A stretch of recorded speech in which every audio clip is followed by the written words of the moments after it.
Talented player ही तो सामने उस्मान और बॉलिंग वहां पे अजय किस तरीके से एक्सपीरियंस खिलाड़ी के सामने अपने आप को प्रूफ करेंगे ये तो मैच के बाद पता चलेगा। 5 ओवर का मुकाबला दूसरा इनिंग्स गेट फर्स्ट बॉल থেকে উসমানকে বিট হতে হয়েছে কমিটি মেম্বারস যারা বুড়মাকে অজয় দ্বিতীয় বলের জন্য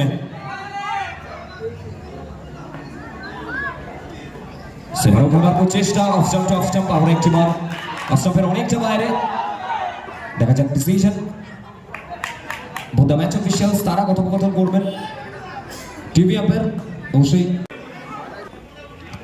কিন্তু আবারও একটিবার উসমান পিছনে ফিরতে হয়েছে ব্যাক টু ব্যাক তিনটি বল এখন অবধি পুরোপুরি নিস্তব্ধ উসমানের ব্যাট দুর্গাপুরের এই যুব তারকা দুর্গাপুরের ঘরের ছেলে আজকে যেন নিজের এক্সপেরিয়েন্সটা শোকছেন রানাঘাটের ময়দানে এসএস কাপ সিজন 5 পরবর্তী বল কিন্তু এবারে উসমান যোগ্য জবাবটা দেবেন ওয়েট করছিলেন এবং এখান থেকে জানান দিলেন ওয়েট এন্ড ওয়াচ চারটি রান সেভাবে খেলবার প্রচেষ্টা অজয় প্রশংসা করতে হবে ওর মতো জায়গায় স্কিট করাচ্ছেন পরার পর বলটা হালকা একটু রাইজ হয়ে সরাসরি উইকেট রক্ষকের হাতে আবার একটিবার চমৎকার বোলিং অজয় আর দেখ অর্থাৎ বিমল সিং অময় প্রসাদ ব্রিগেড তারা থাকবে ময়দানে এবং এখান থেকে উসমানকে ফিরতে হবে সাজঘরে উইকেটটা আসবে